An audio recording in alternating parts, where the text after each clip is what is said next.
할렐루야. 벌써 2018년도 세 번째 주일을 맞이하게 됩니다. 세월은 소리 없이 흘러갑니다. 세월은 고장도 나지 않고 중단되지도 않습니다. 오늘도 끊임없이 흘러가는 이 시간을 어떻게 잘 보낼 수 있을까? 올해는 작년보다 좀 더 나은, 건강하고 복되고 많은 열매를 맺는 해가 되기를 소망해 봅니다. 신앙생활에서도 의미 있고 행복하고 성숙하고 열매 맺는 신앙생활이 되었으면 하는 소망을 가져보게 됩니다. 신년초에 요한계시록에 나오는 7개 교회에 대해서 순서대로 말씀을 드리는데, 오늘은 세 번째로 버가모 교회에 대한 말씀입니다. 이 말씀을 통해서 교회가 무엇을 붙잡아야 되는지, 교회가 무엇을 내려놓아야 되는지, 무엇을 물리쳐야 되는지 오늘 우리에게 주시는 주님의 음성을 들을 수 있기를 바랍니다. 오늘 말씀은 버가모 교회의 사제에게 편지하라 라는 말씀으로 시작이 됩니다. 편지하라 라는 명령형은 엄격하고 단호한 입장을 말해 줍니다. 그리고 예수님을 이렇게 표현합니다. 좌우의 날성검을 가지신 이라고 표현을 합니다. 좌우의 날성검은 옳고 그름을 분별하는 것을 말하고 있습니다. 너무 좌로 치우치지 않았는지, 너무 우로 치우치지 않았는지 정확하게 판단하는 분이 바로 예수 그리스도이시라는 겁니다. 당시의 검이라는 것은 최고의 정치적 권력을 상징합니다. 로마의 총독 중에서도 검의 권력을 가진 총독과 그렇지 못한 총독이 있었다고 합니다. 검의 권력을 가진 총독은 이것을 사용할 수 있었어요.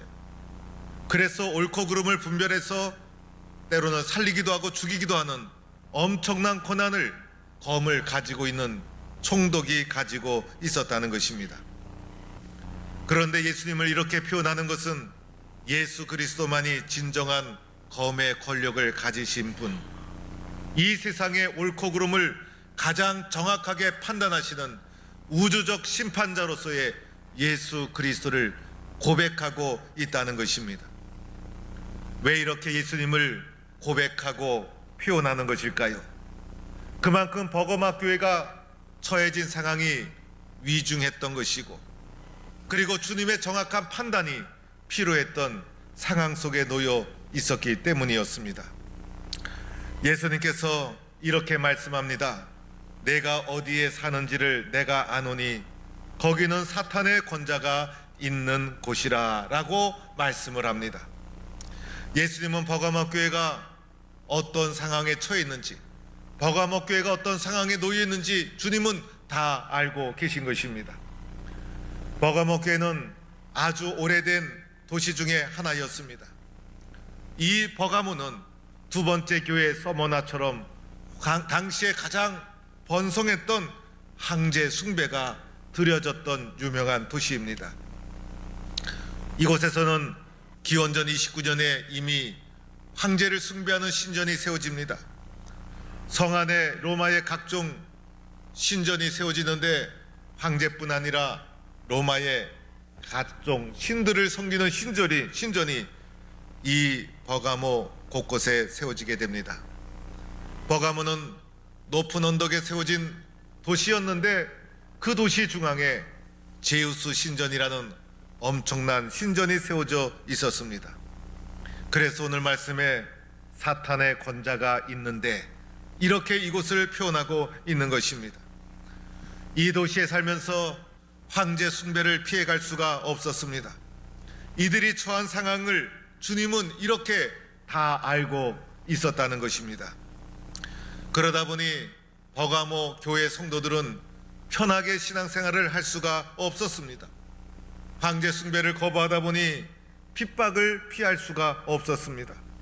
예수를 믿는 것은 생명을 거는 일이었습니다. 사탄의 권자가 있는 그 무시무시한 곳에서 생명을 걸고 신앙을 지켜야 나가야만 되는 상황 속에 있었던 것이 버가모 교회 성도들의 모습입니다. 여러분, 예수를 잘 믿는 것, 편하고 마음껏 믿는 환경이 되었을 때 신앙이 뜨겁게 살아나고, 어렵고 힘들고 열악하면 신앙생활이 잘 되어지지 않고 침체되어져야 하는 것이 상식이라 생각을 하는데, 때로는 열악한 환경에서 더 뜨겁게 믿고 편하고 좋은 환경에서 신앙이 나태해지기 쉬운 것이 우리들의 모습입니다. 저는 가끔 해도동 시절을 생각합니다. 예배당도 좁았고, 그리고 사람들도 예배당 안에 가득 앉아 있어서 예배당 안에 공기도 탁했습니다. 의자도 지금 우리가 앉아 있는 것만도 못했습니다. 주차장도 불편했습니다. 식당도 없었습니다. 그런데 돌이켜보면 그때 열심을 내지 않았는가? 열정적으로 교회를 섬기지 않았는가? 그때에 비하면 오늘 우리는 너무나 좋은 환경 속에서 신앙생활을 하고 있는데, 나의 신앙은 그때와 비교해서 어떠한가? 때로는 그 시절이 그리워질 때가 있습니다. 열악할 때 도리어 열심을 내고 편하고 좋으니 신앙이 나태해지는 것 같아서 안타까운 마음이 들게 됩니다. 그런데 버가모 교회는 그런 정도가 아니었다는 것입니다. 예수 믿는 것이 힘들고 불편한 것이 아니라 예수 믿는 것 때문에 핍박을 받았다는 것입니다. 옥에 갇혀야 되고 쫓겨나야 되고 매를 맞아야 되고, 이런 상황이 되면 나는 신앙을 유지할 수 있을까? 나에게 이런 엄청난 손해와 피해가 오는데 예수 그리스도를 믿는 신앙을 지켜나갈 수 있을까? 버가모 교회 성도들은 이러한 상황 속에서 신앙을 지켜나갔다는 것입니다.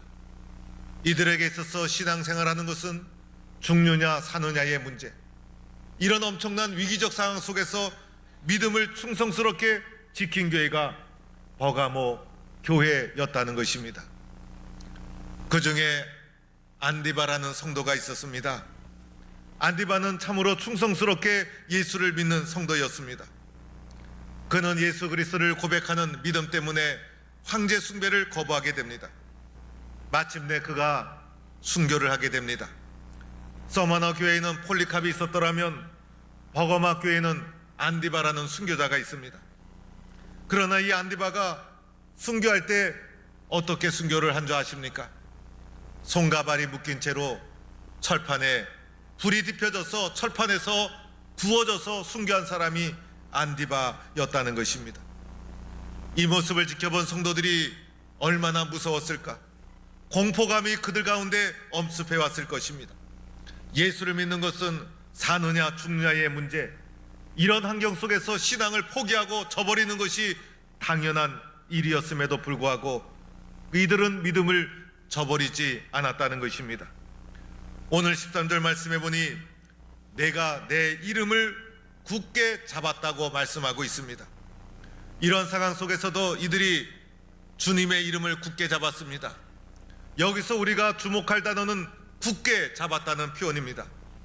이것을 원문으로 살펴보면 현재 능동태로 쓰여져 있습니다.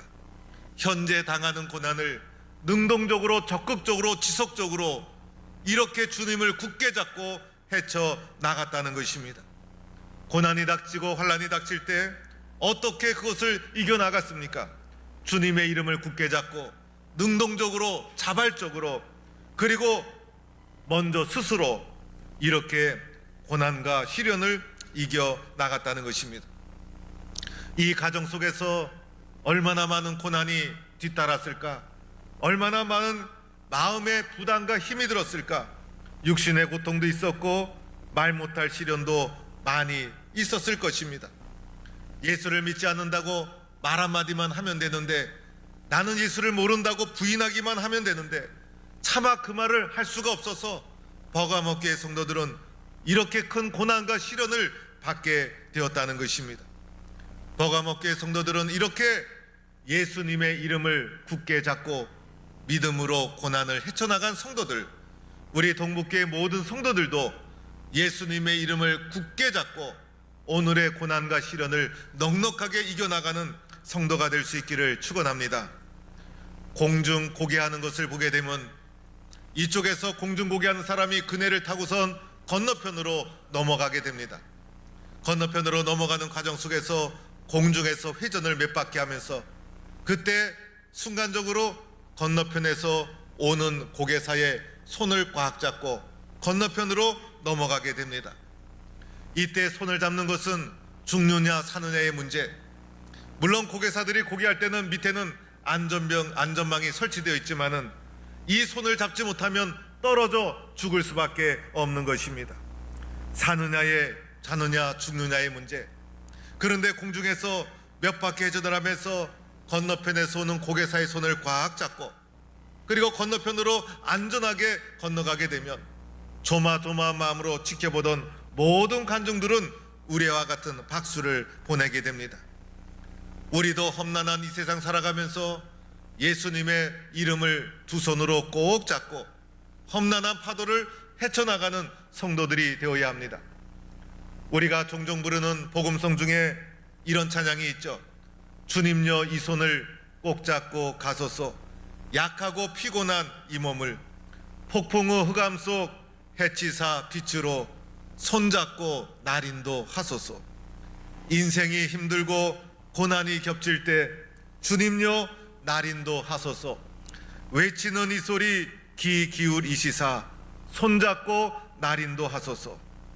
이렇게 어려움과 힘든 것을 오늘의 삶 속에서 버가모 성도들처럼 믿음으로 주님을 붙잡고 이겨나가는 동부의 성도들, 이런 성도가 되기를 주님의 이름으로 축원합니다.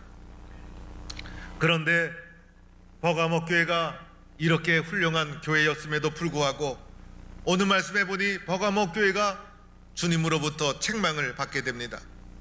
그것은 발람의 교훈을 따르는 자들이 교회 속에 생겨나게 됩니다. 발람의 교훈이 도대체 어떤 내용이었을까? 오늘 말씀해 보니 발람의 교훈은 우상의 제물을 먹게 하고 음행하는 일에 참여하는 것이 발람의 교훈이라는 것입니다. 여러분, 이들이 우상의 제물을 그냥 먹은 것이 아니었어요.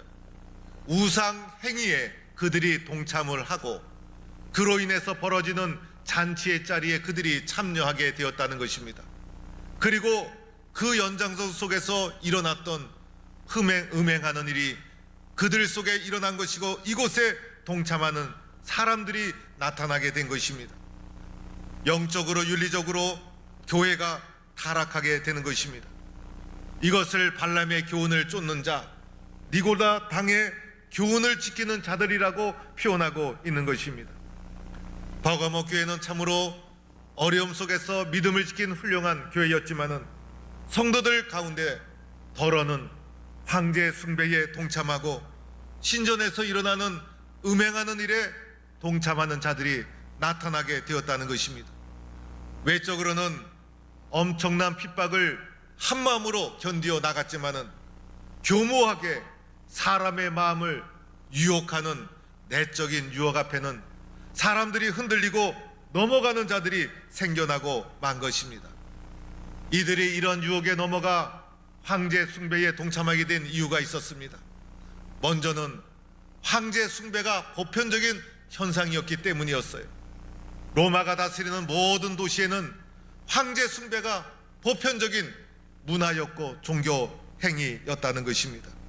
모든 사람이 참여하는 것, 모든 사람이 동참하는 것, 많은 사람이 함께 흘러가는 것, 경계심 없이 나도 그것을 수용하고 동참하기 쉽다는 것입니다. 세상에 많은 사람이 따라가는 잘못된 문화를 경계심 없이 내적인 유혹을 받을 때 그냥 함께 흘러가기 쉬운 것이 우리들의 모습이 아닙니까? 또 하나 이유가 있다면 황제 숭배는 출세가 보장되는 길이었기 때문이었습니다. 모든 사람이 출세하기 위해서는 황제 숭배에 앞장서야만 됩니다. 그것을 수용해야 합니다. 그것을 동참해야만 되었던 것이죠. 그래서 이런 유혹을 뿌리치기가 쉬운 것이 아니었습니다. 그리하여 성도들 가운데 외부로부터의 핍박은 한마음으로 물리쳤지만은 내부로부터 오는 세상의 유혹 앞에 굴복해서 황제 숭배를 우상 숭배를 동참하고 그곳에 함께 참여하면서 재물을 먹고 행음하는 일에 함께하는 교회를 타락시키는 자들이 나타나게 되었다는 것입니다. 오늘 우리는 나 자신을 돌아보아야 합니다. 나도 혹시 세상에 살면서 발람을 쫓고 있는 자는 아닌지, 니고라당의 교훈을 따르고 있지는 않은지, 세상의 잘못된 풍조를 바라보면서 경계심 없이 내적인 유혹 앞에 힘없이 무너지고 있는 나는 아는지, 나도 모르게 나의 신앙이 세상의 풍조 앞에 물들어가고 있지는 않은지 나 자신을 돌아보아야 한다는 것입니다. 이 문제를 어떻게 해결해야 되는가? 이 문제를 어떻게 이겨나갈 수 있는가? 외적인 문제는 적이 분명히 보여서 한마음으로 물리칠 수 있지만은 내적인 유혹은 적이 분명하게 보이지도 않습니다. 경계선이 분명하게 우리 눈앞에 보이는 것도 아닙니다. 이 문제를 어떻게 해결해 갈 수 있을까? 주님은 우리에게 이렇게 말씀합니다. 그러므로 회개하라. 그리하지 아니하면 내가 내게 가서 내 입의 검으로 그들과 싸우리라. 주님이 우리에게 요구하는 것은 바로 회개하라는 것입니다. 이것을 긴급하게 요청합니다. 오늘 이 순간 주님 앞에 회개하는 것이 이 문제를 이겨나가는 길이라는 것입니다. 회개는 내일로 미루어서는 안 되는 것입니다. 회개하지 아니하면 심판이 다가오게 되는 것입니다. 예수님의 해결책은 오직 회개였다는 것입니다. 하나님께로 돌아가는 것이고 믿음으로 예수님을 다시 붙잡는 것이고 이것만이 오늘의 시련과 유혹을 이길 수 있는 유일한 길이 되는 것입니다. 회개는 어떻게 해야 되는 것입니까? 회개는 먼저 마음속에서 일어나게 되는 것입니다. 회개의 중심은 누구입니까? 예수님이신 거예요. 예수님 앞에서 마음속에서 일어나야 되는 것입니다. 회개는 진실한 내용이 담겨 있어야 되는 것이죠. 회개할 때 주님 앞에서 나 자신을 돌아보며 진실할 수 있잖아요. 그래서 하나님 앞에 진실한 것이 회개라는 것입니다. 회개는 마음에서 일어나면서 마음에서 끝나면 되지 않는 거예요. 마음에서 일어난 회개가 입술로 고백이 되어야 되는 것입니다.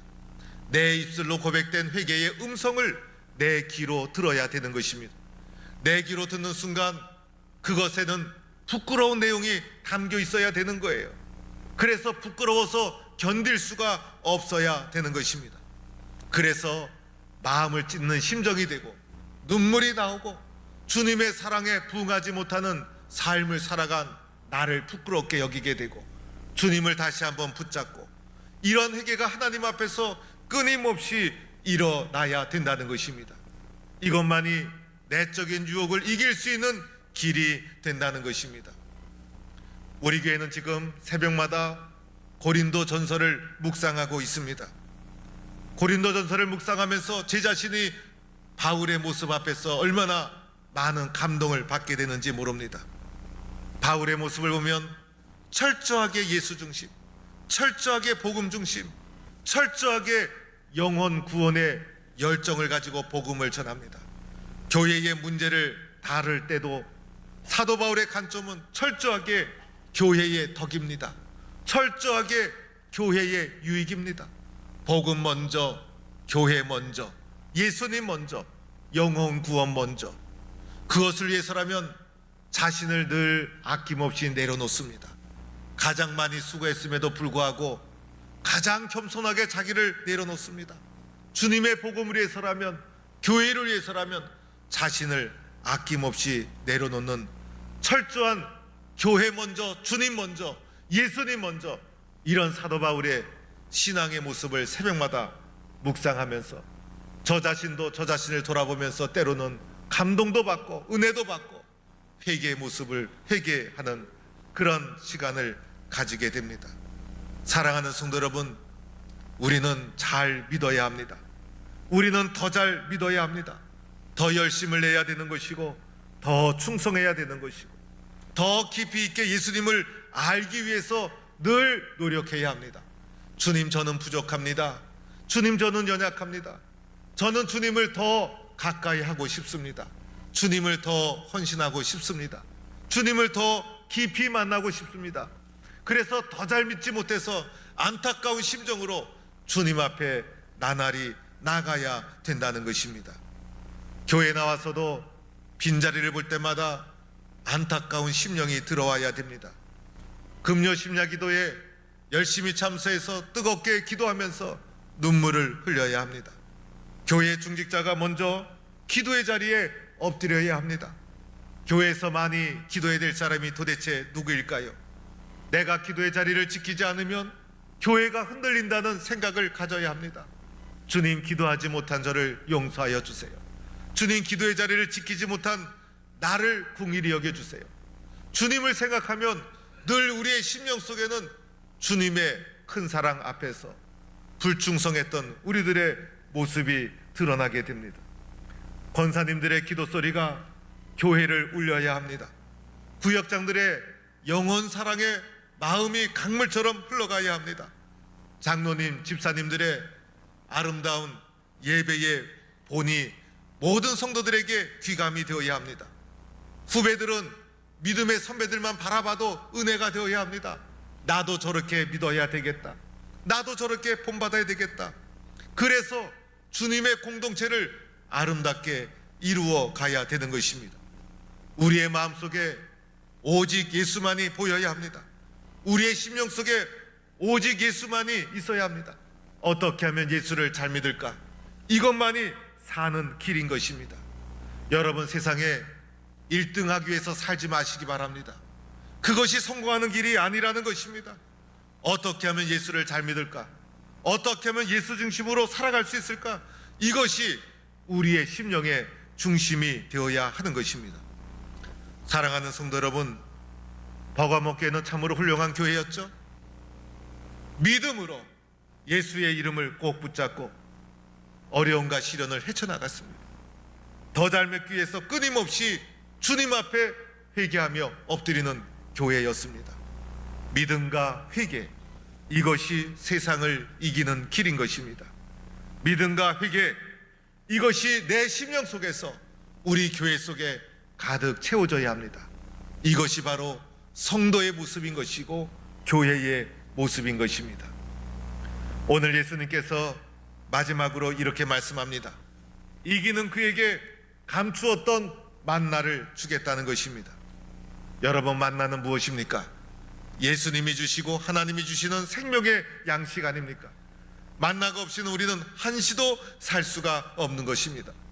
이스라엘 백성이 광야 땅 40년을 헤쳐나온 것, 하늘로부터 내리는 만나 때문이었어요. 만나가 없었더라면 그 광야에서 어디서 양식을 구하며 어떻게 40년 세월을 헤쳐나올 수 있었겠습니까?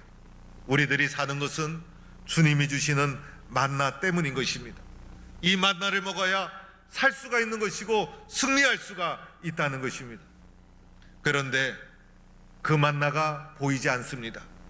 이유가 무엇입니까? 감추어져 있기 때문인 것입니다. 사람은 본대로 살게 되어 있는 것입니다. 보이는 것을 쫓아 움직이게 되는 것입니다. 보이는 것이 그 사람의 인생이 되는 것입니다. 본다는 것이 얼마나 중요한지 모릅니다. 그런데 그만 만나가 감추어져 있어서 우리 눈에 보이지 않는 것입니다. 어떻게 해야 합니까? 믿음으로 환난과 시련 가운데서도 주님의 손을 붙잡고 이겨나간 사람들, 주님 앞에서 끊임없이 회개의 눈물이 마르지 않은 믿음과 회개의 사람에게는 주님이 감추었던 만나를 주시는 것입니다. 그 만나가 비로소 우리 앞에 보여지는 것입니다. 만나가 보이지 않는 이유는 믿음으로 시련을 이겨나가지 못했기 때문에, 만나가 보이지 않는 이유는 회개하지 않았기 때문인 것입니다. 비로소 회개하는 영혼에게, 믿음으로 고난을 이겨나간 영혼에게 주님이 만나를 주시는 것입니다. 이 만나를 받아 누리는 성도가 될 수 있기를 축원합니다. 이것이 세상을 이기는 길이요, 영원한 생명을 누리는 길이요, 영원한 승리의 길인 것입니다. 우리는 승리의 길을 다른 곳에서 찾고 있습니다. 그러나 성경은 말하고 있지 않습니까? 믿음을 가지고 시련을 이겨나가는 것, 어떠한 핍박과 어려움 속에서도 믿음을 가지고 시련을 이겨나가고 주님 앞에서 끊임없이 자신을 돌아보며 회개하는 길만이 감추었던 만나를 누리는 길이다. 이러한 축복과 영원한 승리를 누리는 성도가 되기를 주의 이름으로 간절히 축원합니다.